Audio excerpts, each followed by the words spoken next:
एक बाल लीला और सुना देते हैं। बड़ी प्रसिद्ध है राम जी की बाल लीला। कहते हैं एक एक खेल किया रघुनंदन ने, बचपन में मझली मैया से, विजयनी सदा की कैकेयी, हारी निज राम रमैया से। एक बाल लीला में भगवान ने खेल किया। मझली मैया माने कैकेयी माता से भगवान ने खेल किया। एक दिन अकस्मात दबे पैर आकर राम जी ने कैकेयी माता के दोनों नेत्र अपनी छोटी छोटी अंगुलियों से, हथेलियों से दबा लिए। कुछ बोले नहीं।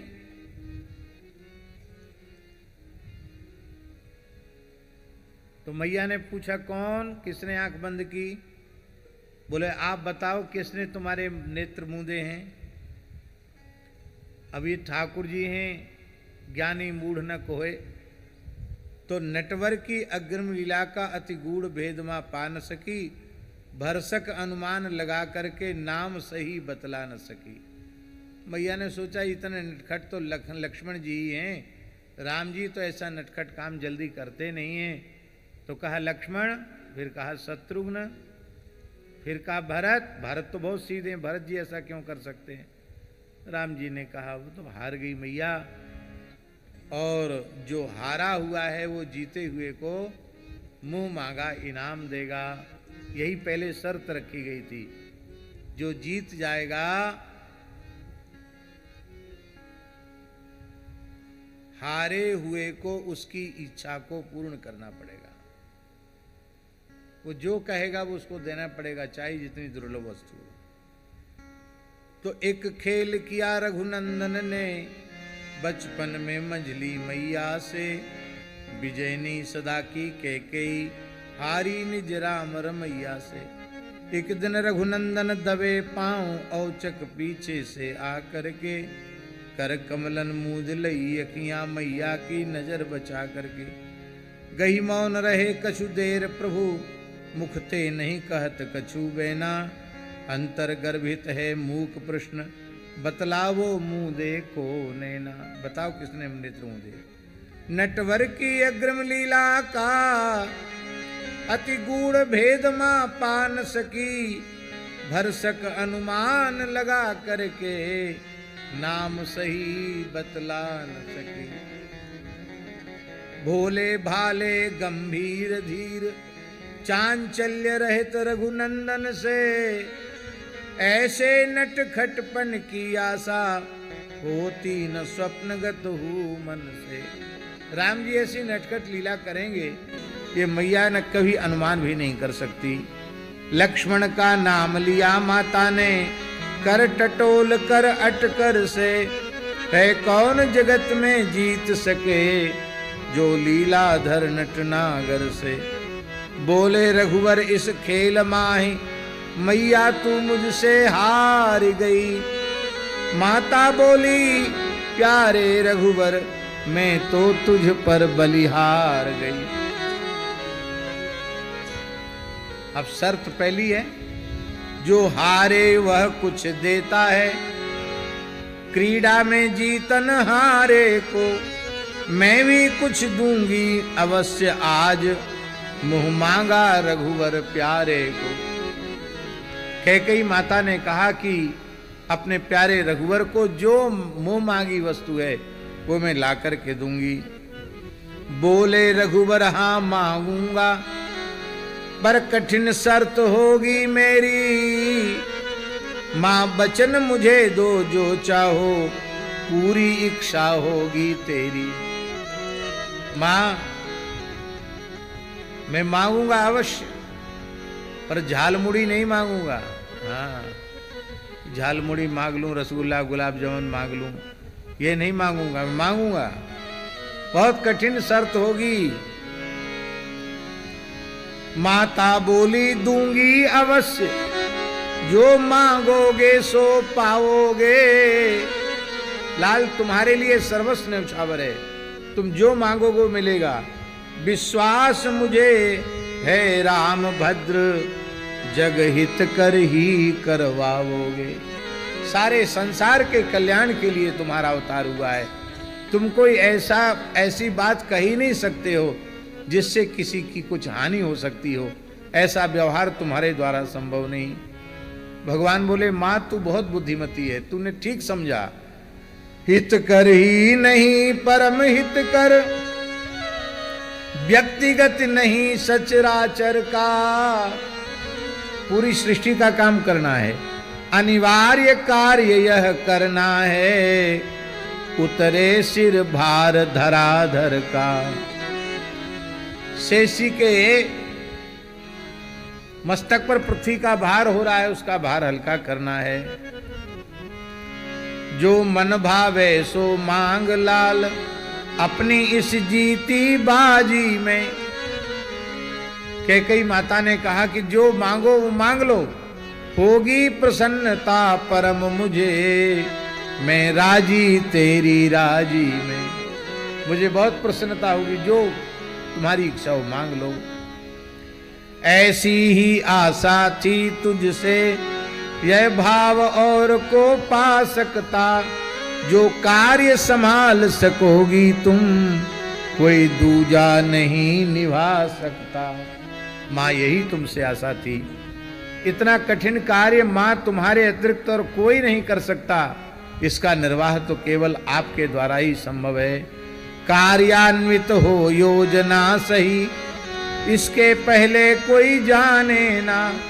परमा वचन दो, जब तक यह योजना कार्यान्वित न हो जाए तब तक इसका किसी को भेद पता नहीं चलना चाहिए। क्या भेद?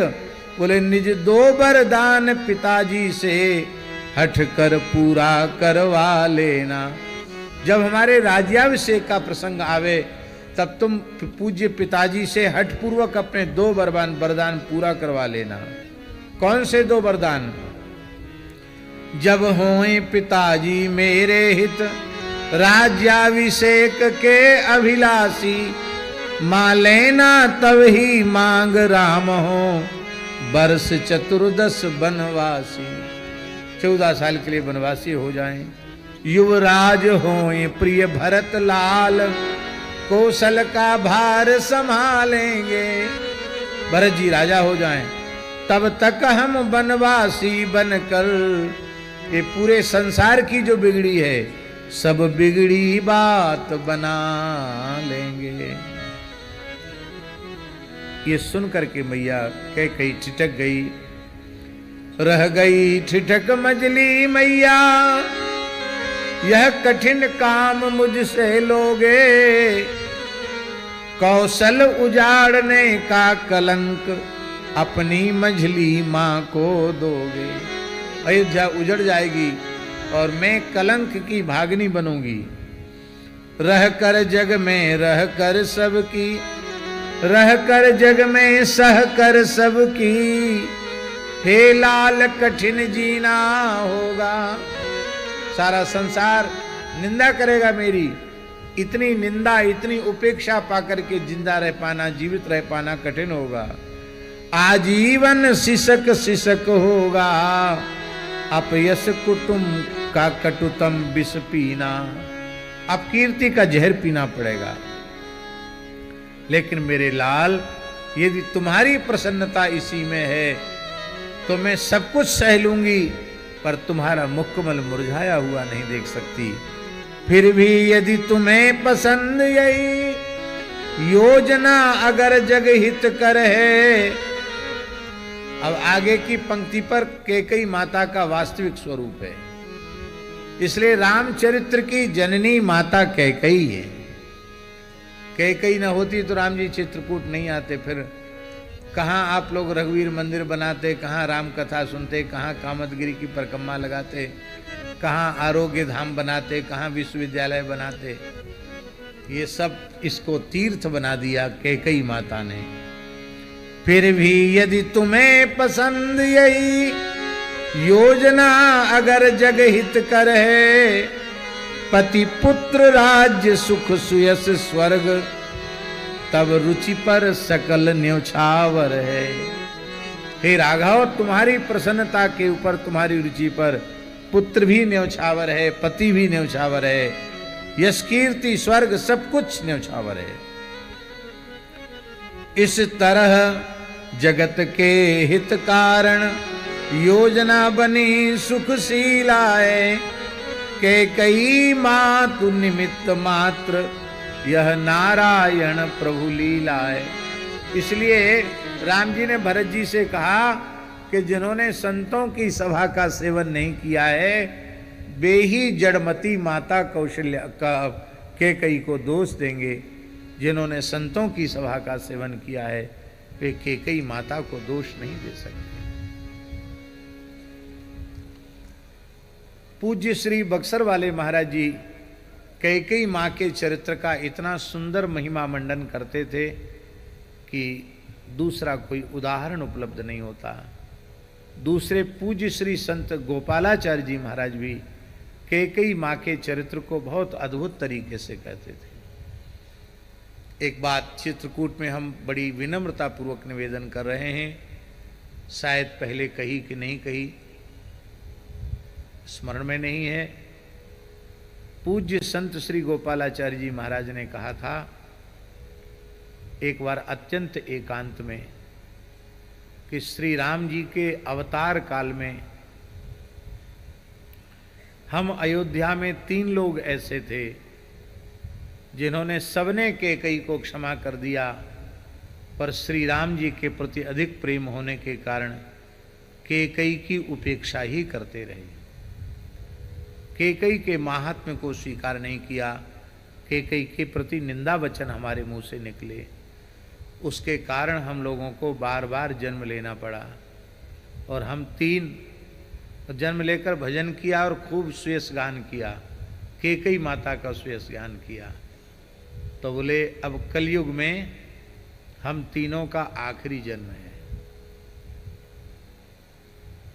बोले उनमें एक तो हूं मैं, वशिष्ठ पुत्र सुयज्ञ।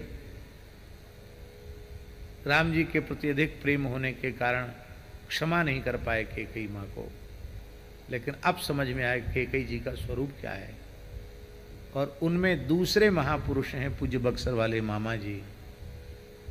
और बोले मामा जी चले गए तब हम बहुत दुखी थे, तब उन्होंने एकांत में बताया था। बोले हम भी अब इस समय पे जाने वाले हैं, बोले इस कार्तिक में हम भी चले जाएंगे, हम भी लौट के नहीं आएंगे। और कार्तिक गोपाष्टमी के दिन ही पूज्य श्री संत गोपालाचार्य जी महाराज भगवत धाम प्रयाण किए। और बोले हमने कहा महाराज जी तीसरा कौन है, वो इसलिए तीसरे का नाम हम आपको नहीं बताएंगे।